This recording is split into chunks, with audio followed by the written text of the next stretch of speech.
नमस्कार दोस्तों, कैसे हैं आप लोग। उम्मीद करता हूं कि सभी लोग स्वस्थ होंगे और मस्त होंगे। स्वागत करता हूं आपका गौतम सीटेट क्लासेस में।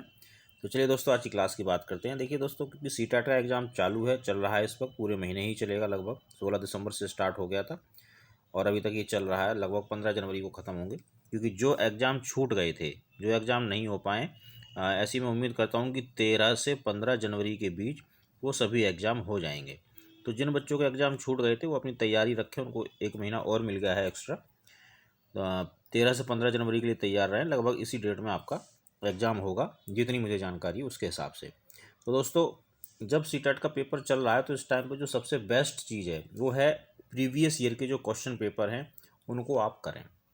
क्योंकि आप देख रहे हैं कि जो सीटेट के एग्ज़ाम हो रहे हैं उसमें कुछ क्वेश्चंस रिपीट भी हो रहे हैं, और बाकी जो सारे के सारे क्वेश्चन हैं यही पॉजिटिव और नेगेटिव से सॉल्व हो रहे हैं। कुछ बच्चे कह रहे हैं कि सर 100% पॉजिटिव और नेगेटिव काम कर रहा है, कुछ ये भी कह रहे हैं कि सर नहीं कर रहा है काम। तो एक्चुअली जो बच्चे सिर्फ पॉजिटिव और नेगेटिव से सॉल्व कर रहे हैं वो कह रहे हैं कि 100% काम कर रहा है। जो अपना दिमाग लगा रहे हैं वो इधर उधर भटक रहे हैं। तो अभी भी मैं आपको बता रहा हूँ कि पॉजिटिव नेगेटिव का सहारा लो, आपका सीटेट का पेपर क्लियर हो जाएगा। अच्छा, कुछ बच्चे कहते हैं कि सर जो सेकंड पेपर है उसमें पॉजिटिव नेगेटिव कम काम करते हैं। तो आज मैं सेकंड पेपर ही आपके लिए लेकर आया हूँ, उसमें सीडी सॉल्व कराऊंगा 30 नंबर की। वीडियो थोड़ा लंबा हो सकता है, 25-30 मिनट का, लेकिन आपके बहुत काम का है। एक ही ट्रिक है मेरी पॉजिटिव एंड नेगेटिव की, जिन बच्चों ने नहीं सीखी है उनको बता दूं मैं। अब तो खैर उतना टाइम बचा नहीं है, लेकिन अगर आप सीखना चाहते हैं तो जिस सब्जेक्ट की क्लास देख रहे हो उसको सीरियल वाइज देखो। क्लास 1 से देखना स्टार्ट करो। उसमें जो पॉजिटिव नेगेटिव मैं बताता हूँ, ये भी बताता हूँ क्यों पॉजिटिव है क्यों नेगेटिव, उन सबको कॉपी में लिखिए, उनको याद कीजिए, फिर प्रैक्टिस कीजिए, तब वो चीज़ें याद होती हैं। तो आज दोस्तों, जो एग्ज़ाम पेपर जो आपके लिए लेके आया हूँ, 8 दिसंबर 2019 को जो सीटेट का एग्ज़ाम हुआ था, सेकंड पेपर, सेकंड लेवल का जो पेपर था वो वाला, उसकी हम सीडी सॉल्व करेंगे और पॉजिटिव और नेगेटिव से ही करेंगे। बस इसमें फ़र्क क्या होता है कि सेकंड पेपर में लगभग 20 क्वेश्चन पॉजिटिव नेगेटिव से सॉल्व होंगे और फर्स्ट पेपर में लगभग 25 हो जाते हैं। तो बस ये 5 क्वेश्चनों का फ़र्क है। बाकी इसमें जो 10 क्वेश्चन होंगे वो आपके प्रॉपर थ्योरी, थोड़ा सा दिमाग लगाना पड़ेगा, अदरवाइज सॉल्व हो जाएंगे वो भी। तो चलिए दोस्तों, क्लास स्टार्ट करते हैं। छोटी सी रिक्वेस्ट है कि अगर आपको थोड़ी भी मदद मिल रही है गौतम सीटेट क्लासेस से सीटेट की तैयारी करने के लिए, तो प्लीज़ इसको सब्सक्राइब करें चैनल को, ये आपके बहुत काम आने वाला है। चलिए दोस्तों, स्टार्ट करते हैं। पहला क्वेश्चन आज का, जब विद्यार्थी पुरस्कार पाने की इच्छा से बार बार किसी गतिविधि को करने का निर्णय लेते हैं, जैसा कि एक प्रयोग का नियोजन एवं संचालन करना, जो कि प्रत्यक्ष रूप से उस गतिविधि से संबंधित नहीं है, जैसा कि एक स्टार या बैच प्राप्त करना, तब ऐसी स्थिति में क्या संभावना उत्पन्न होगी। देखिए, इसमें हम देख रहे हैं कि बच्चा कुछ पाने के लिए, पुरस्कार पाने के लिए कोई काम करता है, अपने इंटरनली मोटिवेटेड वो नहीं है। तो देखते हैं, अन्य लोगों को खुश करने के लिए कार्य करने के बजाय स्वयं की निपुणता के लिए उद्देश्य निर्धारित करना, अधिगम के प्रति भौतिकवादी अभिवृत्ति का विकास, समझने के लिए अधिगम से आनंद प्राप्त करना, पुरस्कार के बिना भी उस गतिविधि में लगे रहना। देखो, पुरस्कार तो नेगेटिव हो गया, और दूसरी चीज़ इसमें ये बता भी रहा है कि पुरस्कार के बिना वो काम कर ही नहीं रहा है। तो देखिए, इसका आंसर होगा अधिगम के प्रति भौतिकवादी अभिवृत्ति का विकास। यानी वो तभी सीख रहा है जब उसको कुछ भौतिक चीज़ें मिल रही हैं। तो इसलिए आंसर इसका ये हो गया। अब देखो, ये जो क्वेश्चन था ये पॉजिटिव नेगेटिव से सॉल्व नहीं हो सकता प्रॉपर। मैंने बताया कि जो सेकंड पेपर उसमें 20 क्वेश्चन पॉजिटिव नेगेटिव से सॉल्व होंगे। बाकी आपको थोड़ा सा अपना दिमाग लगाना पड़ेगा। आप थोड़ा सा दिमाग लगाते तो इस क्वेश्चन को सॉल्व कर सकते थे। और देखिए, आप काउंट कर लेना, कम से कम 20 क्वेश्चन ऐसे होंगे जो पॉजिटिव और नेगेटिव से सॉल्व हो जाएंगे। चलिए अगला प्रश्न देखते हैं। संज्ञान एवं संवेग के मध्य किस प्रकार का संबंध है। पॉजिटिव संबंध होना चाहिए वैसे। द्विदिशीय, दोनों के बीच एक गतिशील पारस्परिक क्रिया होती है, एक दूसरे से स्वतंत्र भी, ये तो नहीं है। एक दिशीय, संवेग संज्ञान को प्रभावित करते हैं या संज्ञान संवेग को प्रभावित करते हैं। तो भाई साहब, आप इसको रट लो कि संवेग संज्ञान को प्रभावित करते हैं।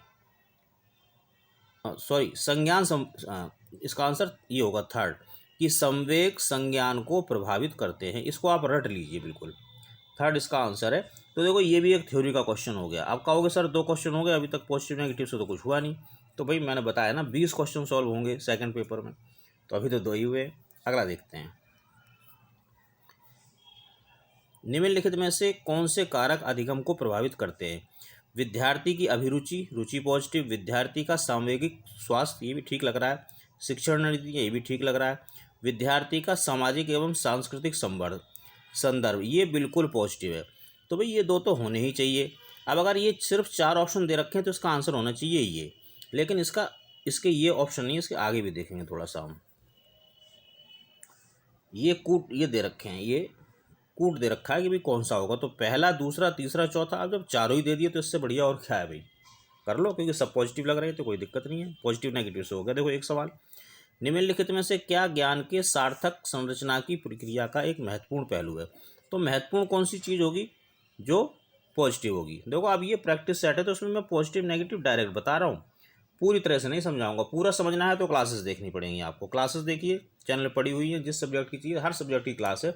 इतना मटेरियल मेरे चैनल पर है कि सीटेट आप, अगर मैं आज के बाद एक भी वीडियो ना डालूं और जितने वीडियो पड़े अगर आप इसको देख लेते हैं तो आपका सीटेट तो इसी से क्रैक हो जाएगा आराम से। 100+ मार्क्स आपके आ जाएंगे, बट देखना पड़ेगा। चलिए 4th क्वेश्चन, कौन सा महत्वपूर्ण पहलू है भाई जो पॉजिटिव होगा वो महत्वपूर्ण है। देखिए उद्दीपन प्रतिक्रिया संबंध, तो ये जो है मैंने बताया कि इसमें कुछ नेगेटिव नहीं कुछ पॉजिटिव नहीं, ऐसा कोई वर्ड नहीं है इन दोनों जो मैं पॉजिटिव और नेगेटिव बताता हूँ तो इसको होल्ड पर कर देंगे।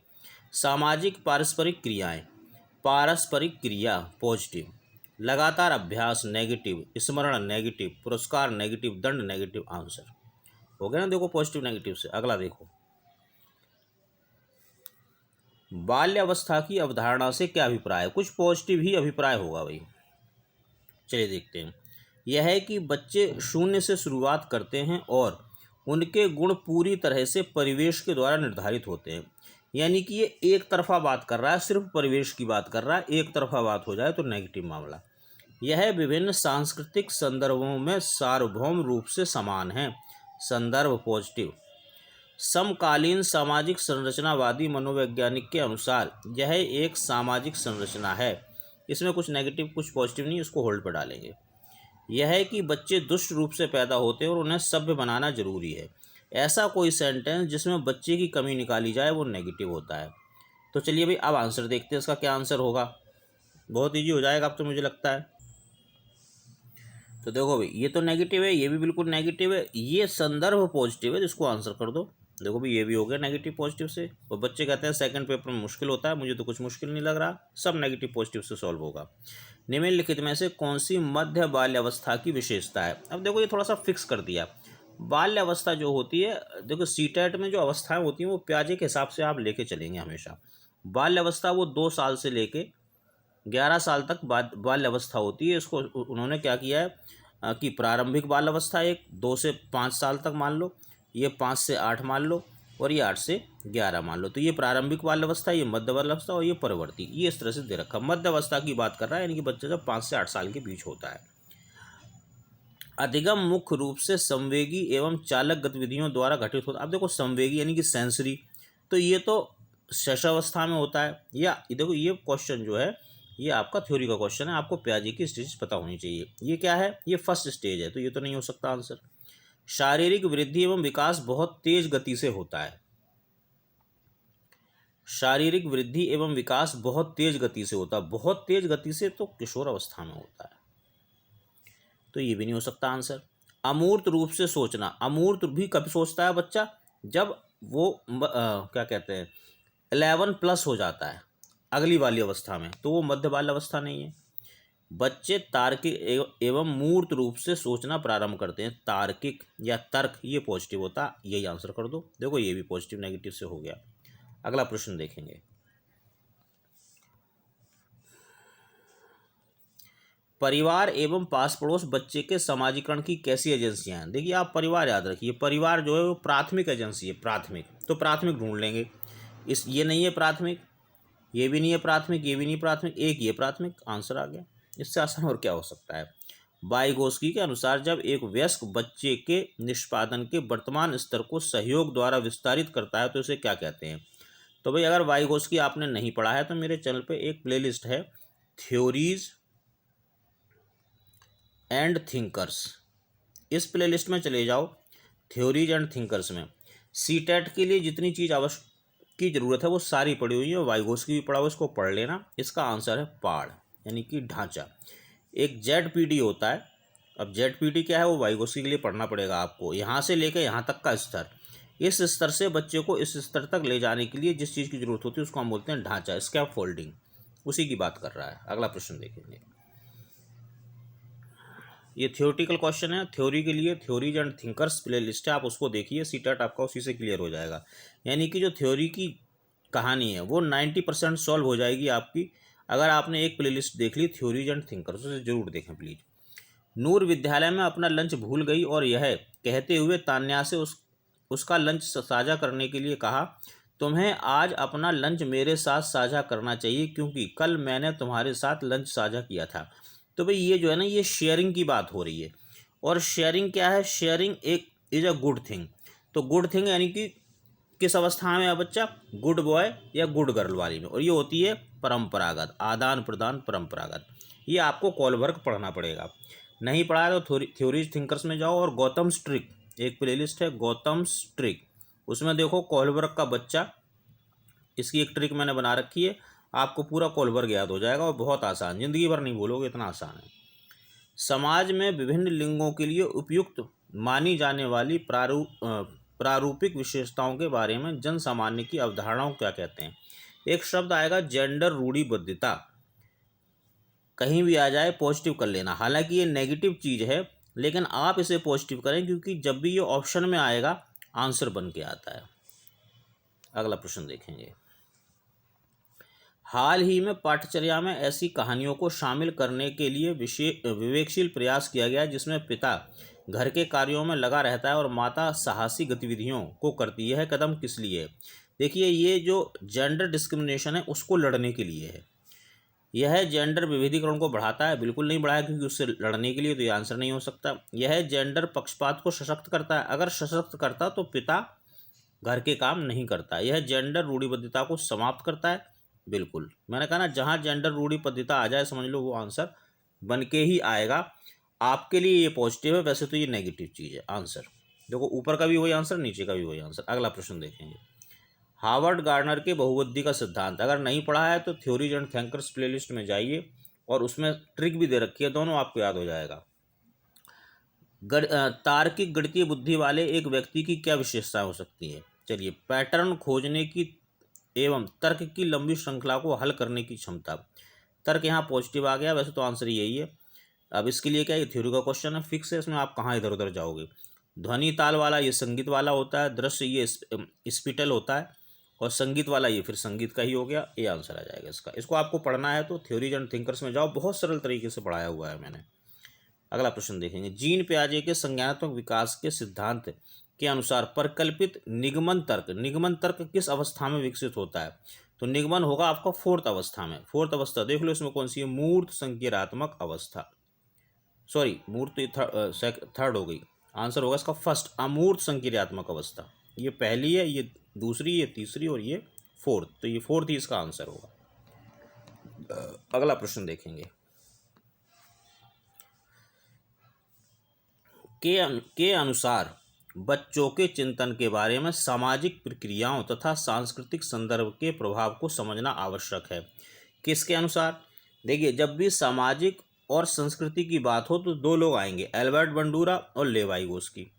अब जब ये दोनों साथ आ गए तो फिर वही कौन सा आंसर होगा, तो लेवाइगोस्की आंसर होगा। और अगर ये अलग अलग आते हैं तो ये आंसर ही हैं दोनों। लेवाइगोस्की ने सामाजिकता की बात की, उसने कहा कि बच्चा स्कैफोल्डिंग से सीखता है। एल्बर्ट बंडूरा ने सामाजिकता की बात की, लेकिन उन्होंने कहा कि बच्चा मॉडलिंग से सीखता है, प्रतिरूपण से सीखता है। लेकिन जर्नल वे में अगर बात आएगी कि सामाजिक व सांस्कृतिक संदर्भ बच्चे की लर्निंग में प्रभाव डालती हैं, ये बात किसने कही है? तो ये लेवाइगोस्की ने कहा है। अगला प्रश्न।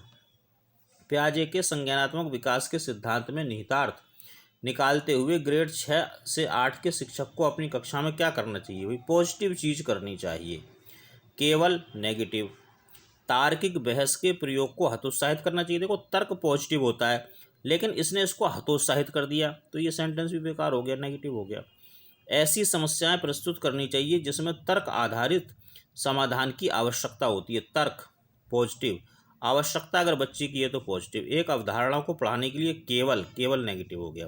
तो देखो, नेगेटिव, ये नेगेटिव, हतोत्साहित, ये नेगेटिव, तर्क पॉजिटिव, आंसर कर दो।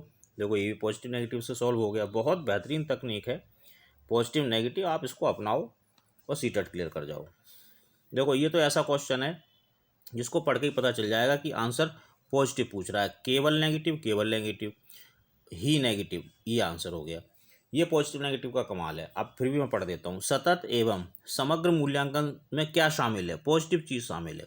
विविध पॉजिटिव, विविध प्रकार की रणनीतियों का प्रयोग करते हुए दोनों संरचनात्मक व संकलनात्मक आकलन का प्रयोग करना। तो विविध पॉजिटिव होगा, केवल नेगेटिव ही नेगेटिव आंसर। ये है पॉजिटिव एंड नेगेटिव, जिससे बड़े आराम से सवाल सॉल्व हो जाता है। वह प्रक्रिया जिसमें बच्चे आदतों, कौशलों, मूल्यों तथा अभिप्रेरणा को विकसित करते हैं और उन्हें समाज का जिम्मेवार एवं क्रियाशील सदस्य बनाते हैं, इसे क्या कहा जाता है? बहुत सीधा सा सामाजिकरण। समाज में व्याप्त जो भी चीज़ें हैं, जब बच्चा उनको अपना लेता है तो कहा जाता है कि उसका सामाजिकरण हो गया। सामाजिकरण इसका आंसर होगा। मानव विकास के संदर्भ में आनुवांशिकता व पर्यावरण की भूमिका के बारे में निम्नलिखित में कौन सा सही है? जो पॉजिटिव होगा वही सही होगा। आनुवांशिकता एवं पर्यावरण दोनों एक जटिल पारस्परिक क्रिया के रूप में मानव के विकास को प्रभावित करते हैं। पारस्परिक पॉजिटिव, आनुवांशिकता और पर्यावरण दोनों अगर साथ साथ आ जाएं तो पॉजिटिव। व्यक्तिगत विभिन्नताओं का एकमात्र कारण आनुवांशिकता है, एकमात्र सिर्फ ही केवल नेगेटिव होता है। परिवेशीय प्रभाव पूर्ण रूप से एक व्यक्ति के विकास को निर्धारित करते हैं। यहाँ सिर्फ परिवेश की बात हो रही है, तो इसमें केवल दिखाई नहीं दे रहा लेकिन लगा हुआ है, तो ये नेगेटिव। मानव विकास ना तो आनुवंशिकता और ना ही नेगेटिव, तो ये भी नेगेटिव हो गया। जो पॉजिटिव है उनको आंसर करेंगे। अगला प्रश्न देखेंगे। एक प्रगतिशील कक्षा में, अच्छा मैं ये सोचता हूँ कि मैं आप लोगों से ये कहूँ कि भाई मेरे वीडियो को आप स्किप मत करना, तो मुझे समझ में नहीं आता स्किप क्या करोगे, बकवास तो करता नहीं हूँ, सीधे सीधा पढ़ाता हूँ। अब अगर उस पढ़ाई वाली वीडियो को भी अगर आप स्किप कर रहे हो तो फिर क्या फ़ायदा वीडियो देखने का। चलिए खैर, एक प्रगतिशील कक्षा में पॉजिटिव चीज़ होनी चाहिए भी मेरे हिसाब से। चलिए, शिक्षक के निर्देशों के अनुसार विद्यार्थी के द्वारा ज्ञान का अनुस्मरण किया जाता है। स्मरण, याद करना नेगेटिव, कंठस्थ करना कंठस्थीकरण, ये सब नेगेटिव होते हैं।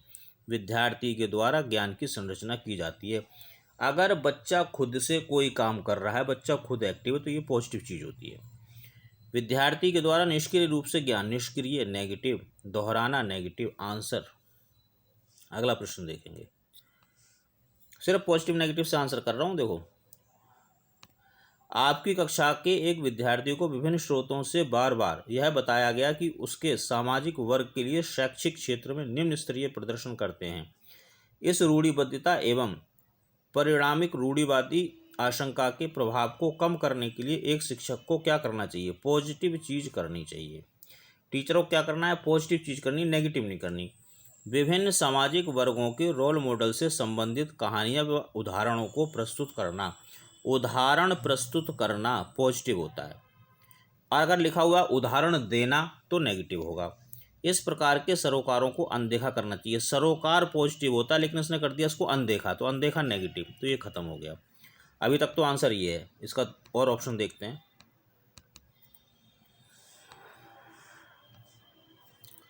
विभिन्न सामाजिक वर्गों के विद्यार्थियों के बीच प्रतियोगिता आयोजित करनी चाहिए, प्रतियोगिता नेगेटिव। विद्यार्थी से पढ़ाई छोड़कर किसी अन्य क्षेत्र में शामिल होने की सलाह देनी चाहिए, तो बिल्कुल ही बेवकूफ़ी है। तो आंसर क्या हो जाएगा इसका? सेकंड, जिसमें पॉजिटिव आ गया था। अब ये क्वेश्चन देखेंगे। भाई पढ़ना है, अगर सिर्फ पढ़ना है तो गौतम सीटेट क्लासेस चैनल को देख लो, और ऐसी मौज मस्ती करनी है तो आप कोई सा भी चैनल देख सकते हो, कोई दिक्कत नहीं है। चलिए स्टार्ट करते हैं। एक समावेशी कक्षा में शिक्षक को क्या करना चाहिए? पॉजिटिव चीज़ करनी चाहिए भाई। केवल नेगेटिव, यह विश्वास करना चाहिए कि प्रत्येक बच्चे में अपनी योग्यता व शक्ति के अनुसार सीखने की क्षमता होती है, विश्वास पॉजिटिव। अशक्त अधिगमकर्ताओं के प्रति दया व सहानुभूति का भाव प्रदर्शित करना चाहिए, दया नेगेटिव। बच्चे को अपाहिज बच्चा, मंदबुद्धि बच्चा आदि के रूप में वर्गीकृत करना चाहिए। अगर किसी बच्चे में कोई डिसेबिलिटी है तो आप उसको पॉइंट आउट नहीं करेंगे। अगर पॉइंट आउट किया जाता है तो ये नेगेटिव होता है। अब देखो, नेगेटिव नेगेटिव नेगेटिव, केवल नेगेटिव, विश्वास पॉजिटिव। सिर्फ एक पॉजिटिव वर्ड ने आपको सही आंसर पर लाके खड़ा कर दिया। ये ताकत है नेगेटिव और पॉजिटिव की। एक विद्यार्थी कक्षा में निम्नलिखित लक्षण प्रदर्शित करता है: पढ़ने में के प्रति चिंता, शब्दों व अक्षरों को पहचानने में कठिनाई, निम्न स्तरीय शब्दावली कौशल, पहले पढ़े हुए पाठ को समझने याद करने में कठिनाई। ये किस चीज़ के सूचक हैं? मानसिक क्षति है, स्वलीन विद्यार्थी है, सृजनात्मक विद्यार्थी है, अधिगम अशक्तता वाले विद्यार्थी हैं। देखिए ये तो बिल्कुल भी नहीं है, क्योंकि सृजनात्मक होता तो ऐसा तो हो ही नहीं सकता था। ये अधिगम अशक्त बच्चा है, फोर्थ आंसर है। ये थोड़ी सी थ्योरी है, अगर आपने मेरे चैनल को देखा होगा तो मैंने कई बार जो लर्निंग डिसेबिलिटी है उसके बारे में बताया है, आप जान जाएंगे। अगर आपको लर्निंग डिसेबिलिटी याद नहीं होती है तो चैनल पे एक प्लेलिस्ट है गौतम ट्रिक, उसमें चले जाना। लर्निंग डिसेबिलिटी के लिए एक ट्रिक बनाई हुई है। जितनी भी सीटेट के अंदर लर्निंग डिसेबिलिटी आती हैं वो सारी डिसेबिलिटीज इस गौतम ट्रिक के जो प्लेलिस्ट उसमें वीडियो आपको मिल जाएगा। और देखना कि आप कितना मज़ेदार तरीका है याद करने का। बस आपको देखना पड़ेगा, ढूंढना पड़ेगा मेरे चैनल पे जाके कि गौतम ट्रिक की प्लेलिस्ट कहाँ है। अगला प्रश्न, भाई थोड़ा बहुत तो प्रश्न आप भी करो। निम्नलिखित में से कौन सा प्रभावशाली समस्या समाधान रणनीति का एक उदाहरण है? चलिए देखते हैं। साधन साध्य विश्लेषण, समस्या के अनेक उपलक्ष्यों में विभाजित करना, अनेक विविध वैविध्यपूर्ण पॉजिटिव होता है। समाधान के मूल्यांकन पर बिल्कुल ध्यान नहीं देना, ये तो पॉसिबल ही नहीं है भाई, नेगेटिव काम करो इसको तो। क्रियात्मक अनियमितता एवं वस्तु के केवल केवल नेगेटिव। परंपरागत कार्य, परंपरागत नेगेटिव। ये शब्द जो मैं एक बार नेगेटिव बोल देता हूँ वो पूरे सीटेट की सीडीपी में नेगेटिव ही रहेगा। जो पॉजिटिव बोल दिया वो पॉजिटिव ही रहेगा। यानी कि फर्स्ट पेपर में लगभग 90 मार्क्स का नेगेटिव पॉजिटिव से सॉल्व हो जाता है और सेकंड पेपर में 75 नंबर का नेगेटिव पॉजिटिव से सॉल्व हो जाता है। यानी कि सेकंड पेपर में आधा और आपका फर्स्ट पेपर में आधे से ज़्यादा सिर्फ पॉजिटिव नेगेटिव। एक चीज़ की प्रैक्टिस कर लो, आपका सीटेट क्लियर हो जाएगा। चलिए, प्रतिक्रिया निर्धारण समस्या प्रस्तुतिकरण एक ही आयाम में सीमित है, ही नेगेटिव, सीमित नेगेटिव। एक शब्द पॉजिटिव मिला, अनेक, काम बन गया भाई अपना। अगला प्रश्न देखेंगे, यही आंसर हो गया इसका। एक शिक्षक एक समावेशी कक्षा में विशेष योग्यता वर्ग वाले अधिगमकर्ताओं की आवश्यकताओं को किस प्रकार से बता सकता है, संबोधित कर सकता है? पॉजिटिव चीज़ करेगा भाई टीचर, तभी आंसर आएगा। प्रत्येक विद्यार्थी के अधिगम के सशक्त पक्षों एवं कमजोरियों के विश्लेषण के आधार पर विशिष्ट अधिगम उद्देश्यों को विकसित करना। प्रत्येक बच्चा, अब उसने किसी को छोड़ा नहीं है, हर बच्चे को उसने टच किया, तो ये चीज़ कैसी है? ये चीज़ पॉजिटिव है।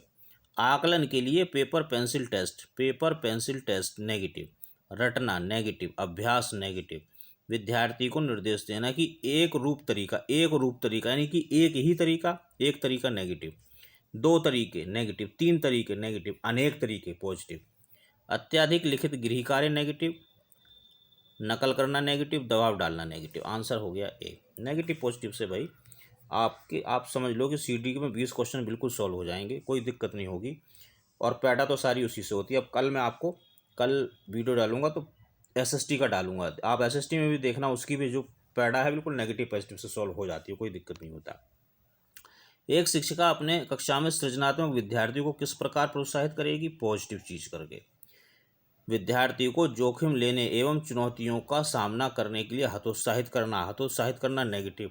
अपसारी चिंतन पर बल देना, अपसारी पॉजिटिव, अभिसारी नेगेटिव। अनेक परिप्रेक्ष्यों को प्रोत्साहित करना व मूल विचार को महत्व देकर, अनेक पॉजिटिव। अब देखो इसमें दो पॉजिटिव आ गए, एक तो इसमें आया और एक इसमें आया। अब देखेंगे कि इसमें ज़्यादा पॉजिटिव कौन सा है। तो आप देखो ये तो है अपसारी चिंतन, यानी कि सिर्फ अपसारी चिंतन की बात हो। इसने कहा अनेक परिप्रेक्ष्य, इसमें अपसारी भी हो सकता है, अभिसारी भी हो सकता है, कुछ और भी हो सकता है, मूल विचार भी हो सकते हैं। तो ये ज़्यादा ब्रॉड है, जो ज़्यादा ब्रॉड है वही आंसर है। अगला प्रश्न, निम्नलिखित में से कौन सा कारक कक्षा में सार्थक अधिगम कौन सा होगा? जो पॉजिटिव होगा। विषय वस्तु तथा बच्चों के संपूर्ण कुशल क्षेम एवं अधिगम के प्रति सच्चा सरोकार रखना, सरोकार पॉजिटिव वर्ड है। बच्चों को पढ़ने के लिए अभिप्रेरित करने हेतु परीक्षणों की संख्या को बढ़ाना, परीक्षण नेगेटिव। बच्चों को पढ़ने के लिए अभिप्रेरित करने हेतु पुरस्कार का बढ़ावा, पुरस्कार नेगेटिव। केवल नेगेटिव, व्याख्या नेगेटिव। आंसर भाई एक शब्द से आंसर मिल गया, ए। अगला प्रश्न देखेंगे, और बस आप यही प्रैक्टिस कीजिए जब तक आपका पेपर नहीं होता। प्रीवियस ईयर के जो क्वेश्चन पेपर हैं इनकी ही आप प्रैक्टिस कीजिए, इसके अलावा नई चीज़ अगर करेंगे तो फंस जाएंगे, कोई फ़ायदा नहीं होगा। बच्चे अनेक घटनाओं के बारे में सहजनाभूत सिद्धांत की संरचना करते हैं।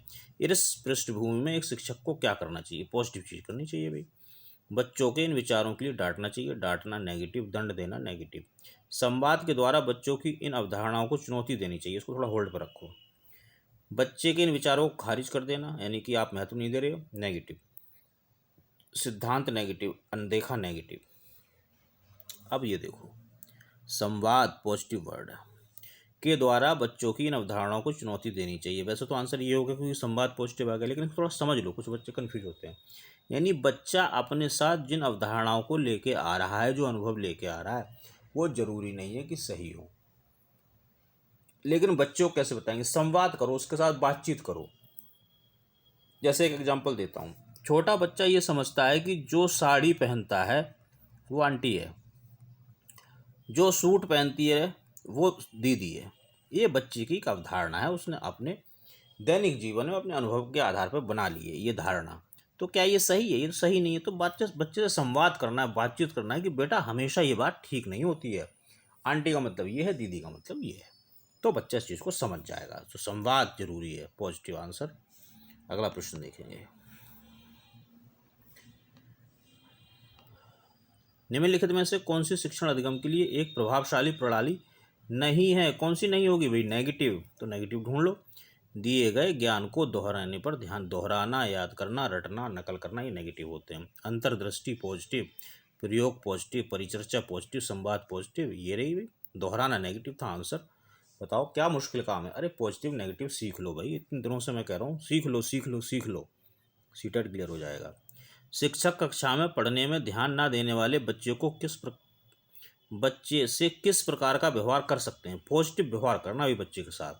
अगर आपने बच्चे के साथ नेगेटिव व्यवहार किया तो आप फंस जाओगे, 1 नंबर चला जाएगा आपका।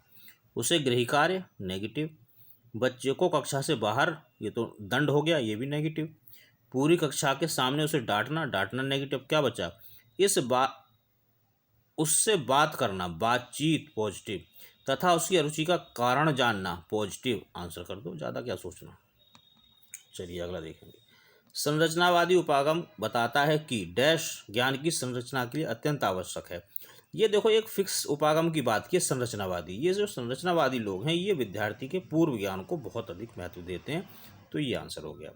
तो दोस्तों ये 30 क्वेश्चन थे। उम्मीद करता हूँ कि अब मैंने 30 मिनट से पहले ये ख़त्म कर दिए। आपको समझ में आएंगे, आपको इससे मदद मिलेगी। अगर ऐसा है तो चैनल को सब्सक्राइब, लाइक, कमेंट और शेयर करते रहिए। बाकी अगर आपकी कोई दिक्कत है तो इस नंबर पर व्हाट्सएप के माध्यम से आप मुझसे जुड़ सकते हैं। बट ध्यान रहे कि सिर्फ सीटेट के बारे में ही डिस्कशन करें, क्योंकि मैं सिर्फ सीटेट ही पढ़ाता हूँ। चलिए दोस्तों, मिलेंगे अगली क्लास में। तब तक आप सभी लोग स्वस्थ रहें और मस्त रहें।